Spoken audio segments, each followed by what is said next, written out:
Assalamualaikum, salam Sabtu 19 Mac 2022 jam sekarang 3:22 petang. Kalau ikutkan minggu lepas, seperti yang kita nampak jelas dekat sini, market tu dia ada waktunya dia happy, ada waktunya dia tak happy lah. Dan kita sebagai trader pun akan alami benda yang sama. Dan selalunya bila kita buat perancangan kan, so macam saya kata minggu lepas, bila indeks ni tak berapa cantik, kita terpaksa guna screener lain. Screener yang tidak memerlukan momentum. Selalunya orang pakai oversold ataupun ada orang pakai Bollinger Band, candle keluar Bollinger Band, apa-apa sajalah yang bukan melibatkan momentum breakout. Kemudian kita nampak dalam tempoh start daripada hari Senin lagi, market dah mula bergerak macam menghala ke atas. Dengan semalam value market agak banyak lah, 5 bilion lebih. Sekarang ni harga dah berada ke atas balik. So ini stop loss lama. Kita kena guna screen lain pula. Kita kena screen lain. So dah boleh start. Mungkin siapa yang ada screener jenis-jenis yang momentum, ataupun yang jenis-jenis breakout, dah boleh fokus dekat situ pula. Sebab kalau nak cek oversold ni dah tak jumpa dah ni. Ada lah, tapi kebanyakannya mungkin dah bergerak.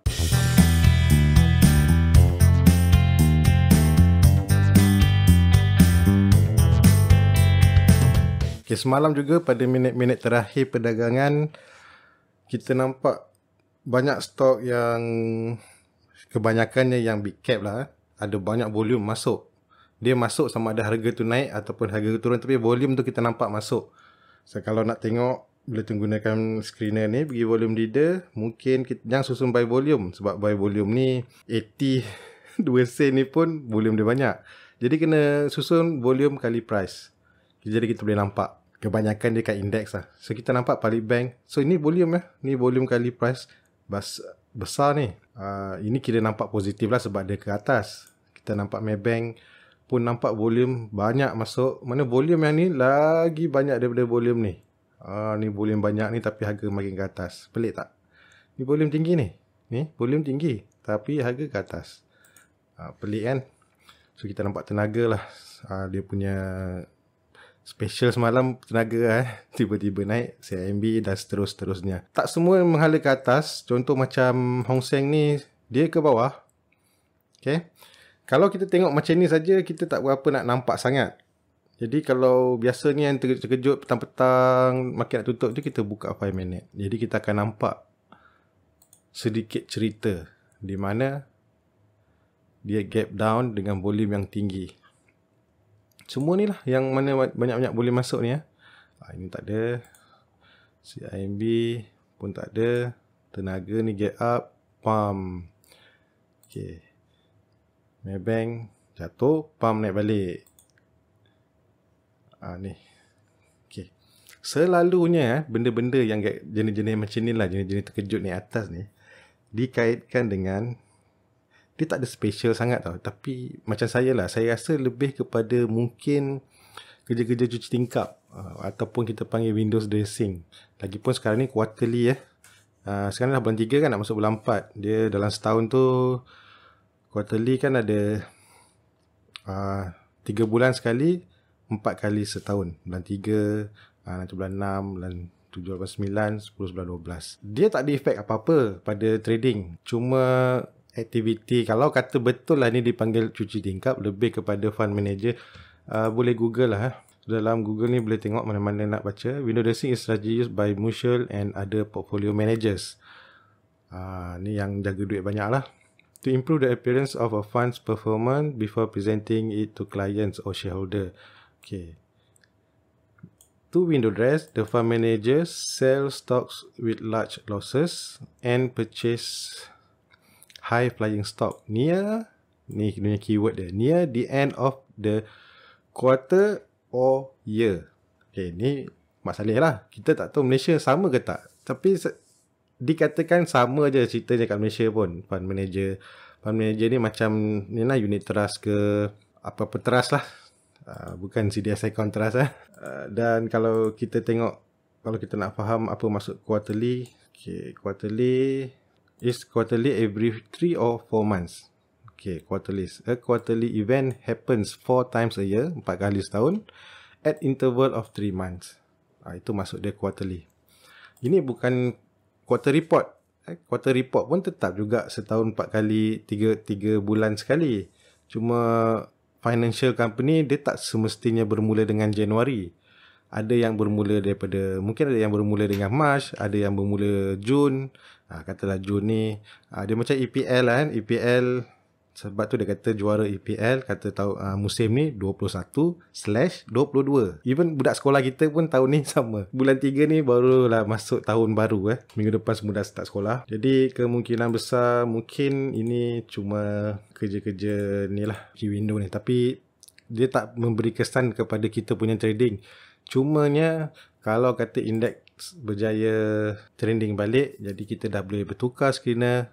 Biasanya boleh pakailah screener volume power tu. Akan jumpa lah mana-mana stop bergerak volume power, dan juga beberapa kalau kata awak ada screener momentum breakout ke apa, 52 week high ke whatever lah, dia agak cun lah digunakan pada ketika itu. Okay, satu lagi perkara menarik pada 9 Mac yang ini, kita nampak dalam sektor geng teknologi ataupun kebanyakannya saya panggil dia semicon stock membuat satu pacak, satu bentuk, kalau ini kita panggil lebih kurang lebih lah macam 3 bar reversal ataupun Morningstar. Bermula dari 9 hari bulan, harganya tidak lagi membuat new low. Hampir kebanyakan stok semicon. Hari itu memang kita rasa, kita boleh perasan yang teknologi tengah naik dan semua orang kata okay, reversal. Bagi saya reversal belum lagi lah, sebab untuk candlestick kita nampak perubahan daripada menurun kepada menaik balik. Tapi untuk stok ni, chart ni, untuk dia reverse balik ataupun menukar trend, bagi saya belum lagi lah, sebab saya tak nampak lagi kemunculan trend band yang ni. Belum ada lagi. Jadi panjang lagi ceritanya. Cuma untuk candlestick, yes, dia dah nampak reverse.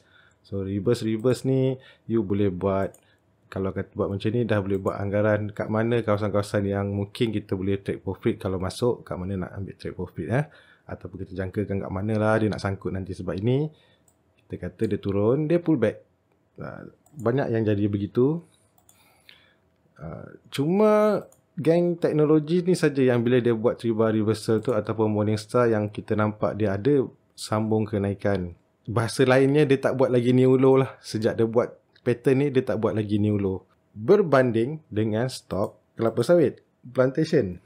So plantation pun kalau tengok pada 9 hari bulan dekat sini kalau tak nampak 9 hari bulan ni, kalau kita tengok betul-betul, dia pun buat juga 3 bar reversal, tetapi tak meneruskan kenaikan. Walaupun ada volume lah, lebih tinggi lah, siap close lebih tinggi daripada sini, tetapi tidak meneruskan kenaikan. Okay, kenapa jadi macam tu? BP Plan buat juga 9 hari bulan, hari yang sama. Buat juga 9 hari bulan. Okay, kenapa dia tak jadi macam teknologi tu? Okay. Kemunculan candlestick pattern ni, kalau baiknya berlaku pada sebab kita menganggapkan dia reverse, sama juga masa naik kalau berlaku pada reverse macam ni nak turun, kita kalau boleh nak tengok dia muncul pada kawasan support ataupun support lama. Ni resistance jadi support kan, kita nak tengok dia muncul di situ. Ataupun kalau kemunculannya berlaku ketika kalau kita gunakan indikator yang boleh menunjukkan arah-arah oversold dan muncul yang ini. So antara ini kita boleh pakai RSI ke, MACD pun boleh kan di bawah, ataupun pakai stokastik ke. Ramai yang pakai stokastik. Ada juga menggunakan RSI stokastik. So kalau munculnya ketika dia dalam keadaan oversold, maksudnya dia memberi kita satu Mak Saleh panggil confluence. Jadi kita boleh kata okey lah, sesuai. Benda tu di dalam stok kelapa sawit ni tak berlaku pada ketika oversold. Kita ambil contoh RSI, tidak menunjukkan arah-arah oversold. Dia cuma masuk balik di bawah, berhenti kat 50 ni kan. Tapi itulah maksud saya, kenapa kejadian ini tidak sama dengan kejadian yang teknologi tu. Mana teknologi tu lebih nampak naik dia, yang ini macam jadi tapi tak jadi. Okay, apa jadi dengan BP Plan Kalau diulang balik semua video bermula daripada, saya rasa banyak lah. Nanti mungkin saya akan susunkan cerita pasal B-Plan ni, sebab benda ni sangat menarik untuk kita belajar. Dia antara yang bila disembang tu jadi seperti apa yang minggu lepas saya dah kata apa jadi.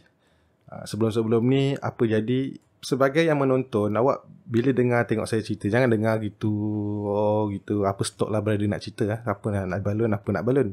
No. Bukan yang itu yang dia tengok. Apa saja saya cerita, tengok. Dan nanti kalau jadi lagi pada stok-stok yang lain, itu je lah selalunya jadi kat market. Itu je. Sembang macam mana pun, macam inilah cerita dia. Macam saya kata minggu lepas pasal kita nak cari apa ni, arah-arah pullback kan, menggunakan Fibonacci retracement, dan kenapa saya tak pakai. Kalau awak sendiri guna, katalah ambil dari sini sampai sini, inilah kawasannya yang kita nak tunggu. Sekarang dia dah berada kat situ, so apa nak buat? So apa yang nak buat, kita dah nampak dia berhenti. Ni hampir semua stok sawit membuat benda yang sama, terutama sekali kalau yang betul-betul trending, yang follow pattern-pattern B-Plan ni lah. Kalau pakai trendband cycle ni, hanya pasang alert dan tunggu sampai breakout ni muncul. Tunggu bukan bermakna dah tunggu siap baru nak masuk. Awak tunggu, tengok. Kalau kata signal dah keluar, dan standby mungkin petang sikit, sebab kadang-kadang kita takut dia turun. Tapi kalau dia dah keluar pun tak apa. Kita dah tahu dah stop lossnya. Apa-apa cerita, stop loss kat bawah ni. So bila muncul, terus dia masuk, terus dia entry. Kalau tak nak entry pun dah terlambat ke apa, tunggu B ni dan tunggu esok. Sebab kalau nak naik chart ni, contoh saya dah tunjukkan minggu lepas, dia akan keluar juga biru ni nanti. Akan keluar, akan nampak boleh masuk. Lepas tu bila masuk, bukan bermakna dia nak buat terus new high. Cuma kita boleh jangkakan kalau apa saja stop loss yang letak kat sini, itulah yang kita kena ikut. Sebab bila muncul B tu nanti, stop loss tu kena tengok. Senang nak jaga stop loss tu, nak tengok je lah. Yang ni pun sama. Sekarang dah ada candle kecil dan kita untuk stop plantation, memanglah dia akan ikut sentimen FCPO ni. Nampak FCPO ni pun sampai sini je kata nak pergi sampai 9,000, tergolek.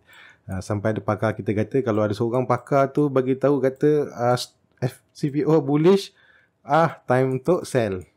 Asalkan mamak tu cakap je bullish, sell. Kalau dia kata kalau dia bearish, kita buy. Sampai macam tu sekali. Nak tunggu plantation ni, saya ambil contoh B-Plan saja. Tunggulah sampai hijau. Tapi personally saya rasa kemungkinan besar harga ni akan banyak lama jugalah melintang. Mungkin melintang sampai bulan 5 nanti. Sebab ni bulan 3, so nanti minggu depan dah bulan 4. Bulan 4 tak ada cerita apa. Kalau dia nak naik pun, dia start ujung bulan 4 kan, nampak macam volume start masuk, nak naik kan. Sebab bulan 5 nanti nak menuju QR yang baru. Mungkin bulan 5 nanti baru kita nampak dia punya betul-betul gerak.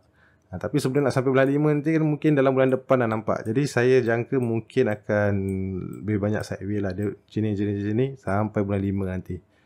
So, apa jadi kalau hijau tak keluar, dia makin turun. Maksudnya, kita dah selamat. Kita cuma nak entry bila ada hijau.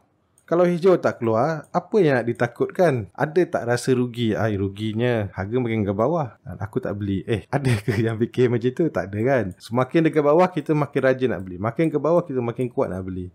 Lepas tu turun sampai ke bawah balik. Senang cerita, semua stock plantation yang mana meniru gaya yang begini, tunggulah sampai hijau ni keluar balik. Nak berani mati, saya dah kata itu hari, berani mati kena cari kat mana nak letak stop loss. Kalau hijau muncul, follow trading plan hijau tu. Ataupun kalau jenis-jenis yang okey lah, aku nak beli dulu, hijau keluar kan aku nak jual. Hijau keluar je aku jual, pun boleh juga, tak ada masalah. So macam mana nak tahu hijau tu keluar? Kenalah kira high ni ya.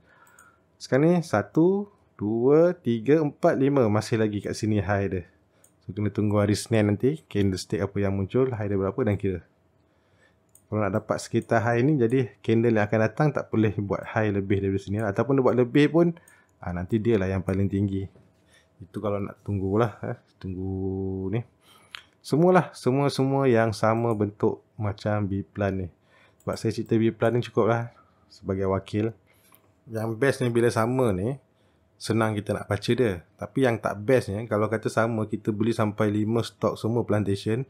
Bila dia turun, semua turun. Kalau dia naik, semua naik. Seronok kan? Tapi bila dia turun, semua turun. Okey, dalam masa tempoh yang minggu ni juga, ada satu hari di mana construction membuat kenaikan yang berjemaah. Bila kita buka screener, kita nampak banyak pula King Construction ni. So antara cerita yang paper kata mungkin disebabkan projek MRT3 ke LRT3 tu dah diteruskan dan macam-macam lah. Tapi kalau bagi saya lah, selain daripada kita nak menuju pilihan raya, kalau kata Biru Dacing tu menang ataupun dia nampak macam berkuasa, mereka lebih kepada spend, berbelanja, projek sana, projek sini. Sebab nak buat duit kena berbelanja. Kita tak boleh buat duit dengan menyimpan duit sahaja. Tak boleh, tak cukup. Ataupun rugi kalau kita simpan duit, buat duit. So kita kena spend duit tu, mana belanjakan lah. Jadi Biru Dacing tu lebih kepada belanja. Jadi belanja, bila start cerita pasal belanja ni, dia akan memberi peluang-peluang kepada geng-geng construction ni lah. Terutama sekali macam ni, Gamuda. Pada hari yang sama juga.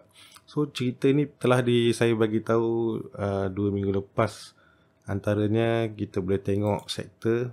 Pada tu saya ada bagi tahu kita mungkin boleh tengok construction dan juga properties. Sebab dua-dua ni lebih kurang sama. Cuma construction yang jalan dulu, properties tak nak berapa nak jalan, tapi nampak gaya macam dah ada hint sikit lah nak berjalan. Kita balik pada trailing mode punya stock. Sebab tu saya dah teruk Muhibah. So, Muhibah ni under construction. Tapi apakan daya, Muhibah dia seronok dekat bawah lagi. Tapi masih lagi saya letak dalam yang trailing mode ni. Yang ini standby kalau muncul biru ni balik. So biru, bila awak guna trailing mode, kita tak ada target. Tapi kalau kata awak tak suka dengan trailing mode ni dan tak tahu macam mana nak keluar apa semua, boleh tukar kepada yang normal punya. Normal punya. Sebab yang normal kita akan nampak ada target. Yang ini tunggu sampai dia hijau balik. Saya rasa akan muncul hijau juga kalau kata catalyst. Kalau orang penting benda-benda tu catalyst lah, itulah namanya catalyst. So yang lebih alam ni pun dah habis. Nampak gayanya saya tak berapa berminat lah dengan dia sampai dia keluar hijau balik. WTK ni geng dia tak cantik dah lah. Saya kalau dia antara WTK ni dengan B-Plan, FGV ke apa ke, saya lebih suka yang sana. Yang ini tak bermenarik, tapi kalau nak tunggulah sampai hijau ni muncul balik. So Agitech Gain Technology pun tunggu hijau balik. Cerita sama masih lagi ni lah, sebab dia masih di bawah. Saya anggap dia tak berapa, dia belum nak bullish lagi. So capital ni pun dia masih lagi selamat daripada kena cut loss. Dan ini pun ada boleh masuk. Kita tengok 5 minit terakhir ada beza tak? Yelah, dia get down juga. Get down sikit. Tapi banyak volume ni. Pun boleh ditengok balik. Okay. Nextcon pun saya tak berapa suka bila dia dah jatuh sangat bawah. So nak tak nak awak tunggu sampai biru balik. So bila biru nak muncul, kira 1, 2, 3, 4, 5 ni nanti. So OWG pun sama, berjaya duduk di atas. Yang ni kena hold je lah. Standby saja next breakout. Kalau yang masih ada tak situ, simpan sajalah. So Uzma ni pun tak berapa, saya tak berapa minat lah. Dia masih duduk di bawah, tidak ada trend lagi. Tapi ada juga orang yang suka beli bawah-bawah ni, yang macam ni kan, beli kan, naik jual. Saya bukan kaki yang macam tu. Saya minta maaf. Tak boleh awak bandingkan. Sebenarnya bila kita tengok orang bila dia buat penerangan, kita tak boleh bandingkan, oh brother ni asyik beli breakout je, kenapa dia tak beli paling bawah? Ataupun ini kalau kita tengok ni awet ni cerita pasal kat bawah je lah, dia tak ada pun cerita pasal breakout, semua cerita kat bawah. Setiap orang kalau awak tengok, kalau kata teknik dia tak sama, memang tak sama lah. Saya percaya pada yang ini, mereka percaya pada yang itu, dan si kakak tu percaya pada yang begitu. Kita sebagai yang melihat, awak yang kena pilih awak nak ikut siapa. So kalau awak kata ikut A, dan awak kena ikut saja A tu macam mana dia buat. Jangan sekali-kali bandingkan A dengan B dengan C. Kalau awak nak bandingkan, awak kena belajar tiga-tiga tu, amalkan ketiga-tiga ilmu tu, dan awak buat sendiri perbandingan yang mana rasa sesuai untuk awak. Faham ya? Okay. Jadi bila saya kata saya tak suka kat sini, tapi awak punya group ke whatever lah, apa semua kata kat sini lah bagus beli, saya kata tak bagus, bukan kata dia tak boleh naik. Semua saya kata saya lebih suka tunggu dia B muncul, breakout. Okay, TH Plan, TDM follow dengan macam apa ni tadi, cerita tadi, Biplan dan juga last kali NWP. Okay, saya ada satu benda yang saya nak bagi tahu. Patutnya dah boleh gerak ni, tapi dia tak gerak pula. Saya personally, saya ada satu list di mana kalau saya kata influencer lah, influencer tu mula menunjuk stok ni, dia paparkan kepada Facebook dia ke, Twitter dia ke, apa-apa saja ke. Bila dia start tunjuk, saya secara automatik saya dah selemah dah. Saya rasa lemah. Lemah maksudnya habislah stok ni. Susahlah dia nak naik. Sampai macam tu sekali. Saya ada personally list yang macam tu. Saya ada bagi tahu beberapa kawan saya, okey, ni orang-orang ni kalau dia start tunjuk, okey, kalau kau orang ada pegang stok ni, kalau boleh jual, jual lah dulu. Tapi siapa list tu, tak apalah, saya simpan seorang. Dan jangan tanya siapa. Cuma saya nak bagi tahu, kalau awak pun dah biasa macam tu, awak rasa, apa pasal setiap kali orang ni tunjuk je, stok ni tak nak naik. Awak masukkan dalam list, taruh nama dia, simpan. Okey, lain kali kalau dia tunjuk, dan kalau kebetulan awak dah beli, mungkin boleh lepaskan pegangan sikit-sikit ke apa, dan kita tunggu beli balik waktu dia turun ataupun waktu dia tengah rendah balik. Janganlah main tembak saja. Tapi saya memang ada, cuma jangan tembak, jangan main teka-teka lah. Oh, ni mesti kata orang ni. Tak. Gunakan benda ni, maklumat ni sebagai personal saja. Dan pada hari Selasa lepas, saya ada buat video dalam Telegram dan saya tunjukkan, tapi saya guna share investor, saya tak guna TradingView ni. Kita buat, waktu tu saya buat sesi petang untuk buy today, sell tomorrow. So untuk 15 hari bulan Mac, saya cuma pilih satu. So tengok hasil Maksudnya dia berjaya lah. Untuk yang ini, beli hari Selasa ni, berjaya jual esok. Sebab bagi saya, keberjayaan tu bergantung pada harga tu berjaya naik tak high yang hari yang kita entry. Kemudian 16 hari bulan, saya buat lagi. Saya tunjukkan ada 3 waktu tu, ada compile. So pada ni, yang ini saya buat waktu tengah hari. Tengah hari bukan petang. Yang ini elektronik saya buat petang sikit. Yang ini tengah hari. Dan Solar Best kira berjaya jugalah naik atas sikit. Boleh jual ke tak boleh jual, itu nanti kita cerita kemudian. Sekarang cerita dia berjaya naik ke tak. Okey, berjaya naik. Dan kemudian Gamuda pun berjaya naik. Satu lagi pada hari Khamis. Okey, hari Khamis ni agak kurang berjaya, di mana ini kalau saya scan balik Opcom, kemungkinan besar tak masuk dalam sini sebab pada yang ini pun tengah hari juga. Dia layak tapi petang-petang tu tarik balik. So dia memang tewas mengejut lah. Dia bukan dia memang tewas mengejut lah. Dia bukan tewas esoknya. Hari yang sama tu pun dah tewas dah. Maknanya lepas tengah hari waktu tu mungkin harga tinggi sikit kot. Candle pun hijau waktu tu. Okay. Dan juga Tita. Okay, berjaya, cuma berjaya dia kurang cemerlang lah. Seperti yang dia kata, kecil naik je. Tak dapat jual ke tak payah jual ke tak. Okay. Untuk hari Jumaat, saya dah kata screener ni tak sesuai pakai. Tetapi saya letak jugalah sebagai contoh. So yang ni bawa ke Isnin. So Nilex ni pun dah banyak dah orang dah tunjuk apa semua ni. So tapi bawa ke Isnin. Ini contoh saja. Dia keluar banyak lagi, tapi ialah untuk jual yang kalau kita nak jual bit-bit sikit ni, biasa target bawah RM1 lah. Kalau atas RM1 ni macam Gamuda ni pun nampak dia naik, tapi kalau dia naik pun banyak sen juga dia nak kena naik untuk dapat persen yang sedap lah, supaya orang kata boleh tolak brokerage free, buy and sell, lepas tu stamp duty lah apa, buy and sell semua tu kan.